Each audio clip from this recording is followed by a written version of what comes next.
صرف ایک رات میں آپ کی حاجت پوری ہو جائے گی۔ صرف ایک رات کا عمل یہ کر لیں، صرف ایک اس میں مبارکہ کا عمل ہے، انشاءاللہ تعالی آپ کی حاجتیں، آپ کی مرادیں صرف ایک رات میں پوری ہو سکتی ہیں۔ چھوٹا سا عمل۔ بسم اللہ الرحمن الرحیم۔ السلام علیکم ورحمۃ اللہ وبرکاتہ۔ لاتعداد درود و سلام نبی کریم صلی اللہ علیہ وسلم پر اور آپ صلی اللہ علیہ وسلم کی آل پر۔ خواتین و حضرات، چھوٹا سا عمل ہے، ایک رات کا عمل ہے۔ آپ کی کوئی بھی جائز حاجت ہے، جائز خواہش ہے جو پوری نہیں ہو رہی، گھر کے صحن میں کھڑے ہو کر اس عمل کو کریں، انشاءاللہ تعالی آپ کی حاجت، آپ کی خواہش پوری ہو جائے گی۔ صرف ایک رات کا یہ عمل ہے۔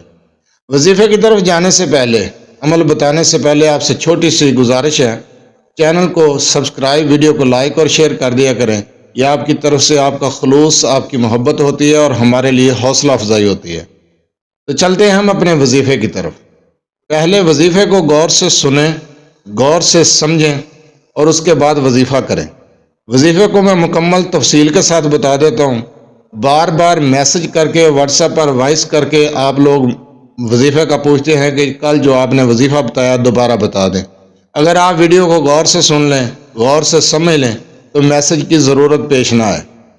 مصروفیت کی وجہ سے میسج کا جواب نہیں دیا جا سکتا تو پھر اعتراض کیا جاتا ہے کہ ہمیں میسج کا جواب نہیں دیا جاتا۔ بھائی مصروفیت ہوتی ہے جس کی وجہ سے جواب نہیں دے پاتے۔ آپ ویڈیو کو غور سے دیکھ لیا کریں، وظیفہ کو غور سے سن لیا کریں، انشاءاللہ تعالی سمجھ آ جائے گی۔ مکمل طریقہ بتا دیتا ہوں، کوئی چیز چھپاتا نہیں۔ وظیفہ غور سے سنیں۔ آپ نے یہ عمل اپنے گھر کے صحن میں کھلے آسمان میں کھڑے ہو کر کرنا ہے۔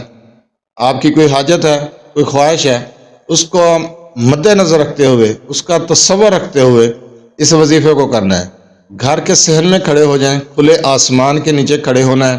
اگر گھر کے صحن میں ایسا نہیں ہے تو چھت کے اوپر چلے جائیں، چھت کے اوپر کھڑے ہو جائیں۔ اگر نہیں تو مسجد کے صحن میں کھڑے ہو جائیں۔ عورت بھی کر سکتی ہے، مرد بھی کر سکتا ہے، یہ وظیفہ عام ہے۔ آپ نے جب یہ وظیفہ شروع کرنا ہے، شروع کرنے سے پہلے 2 رکعت نماز نفل حاجت پڑھنی ہے۔ یہ بعد از نماز عشاء کریں، رات کے وقت کریں، کھلے آسمان میں کھڑے ہو کر کریں۔ اور 2 رکعت نماز نفل حاجت آپ نے پڑھنی ہے۔ پہلی رکعت میں سورہ فاتحہ کے بعد 21 مرتبہ سورہ اخلاص کو پڑھنا ہے۔ دوسری رکعت میں سورہ فاتحہ کے بعد 21 مرتبہ سورہ کوثر کو پڑھنا ہے۔ اس کے بعد آپ نے کھڑے ہو جانا ہے، ہاتھ اٹھا کر، جس طرح ہم دعا مانگتے ہیں اس طریقے سے ہاتھ اٹھا کر کھڑے ہو جانا ہے اور درود ابراہیمی پڑھنا ہے 7 مرتبہ۔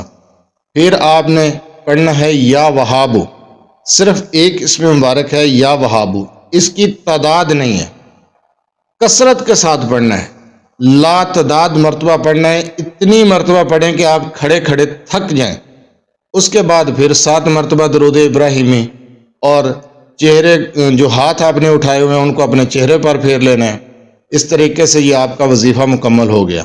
لیکن اس وظیفے کے دوران نہ تو کسی سے گفتگو کرنی ہے، نہ کوئی آپ کے پاس شور شرابہ ہو۔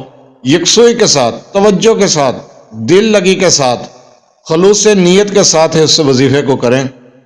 جس جائز حاجت کے لیے کریں گے، جس جائز مقصد کے لیے کریں گے، انشاءاللہ تعالی آپ کا وہ جائز مقصد پورا ہوگا، آپ کی وہ جائز حاجت پوری ہوگی۔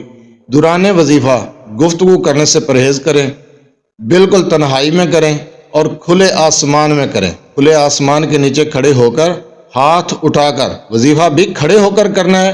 جس جگہ پر آپ نے 2 رکعت نماز نفل پڑھے ہیں اسی جگہ پر وظیفہ کرنا ہے، کھڑے ہو کر وظیفہ کرنا ہے اور ہاتھ اٹھا کر وظیفہ کرنا ہے۔ اور وظیفے کو مکمل ہونے کے بعد ہاتھوں کو اپنے چہرے پر پھیر لینا ہے۔ اول آخر 7 مرتبہ درود ابراہیمی ہے، بعد از نماز عشاء اس وظیفے کو کرنا ہے۔ بالکل تفصیل کے ساتھ آپ کو بتا دیا ہے۔ آپ سے ریکویسٹ ہے کہ جس وظیفے کو آپ غور سے سنتے ہیں اس کے لیے آپ میسج نہ کیا کریں، اپنا کوئی مسئلہ ہو تو وہ بتایا کریں، اس کے لیے کوشش ہوگی کہ جواب دوں۔ اگر میرے لائق کو ہے تو میں اس کو حل کروں، اگر میرے کرنے کا ہے تو میں کروں، ورنہ جو وظیفہ آپ سنتے ہیں اس کے بارے میں میسج کرتے ہیں، یہ بڑی حیران کن بات ہے۔ آپ وظیفے کو مکمل سے سنیں، سمجھیں۔ میں نے پوری تفصیل کے ساتھ آپ کو وظیفہ بتا دیا ہے۔ اگر آپ غور سے سنیں گے تو انشاءاللہ تعالی آپ کو سمجھ آ جائے گی۔ مکمل وظیفہ بتایا ہے۔ جزاکم اللہ خیر۔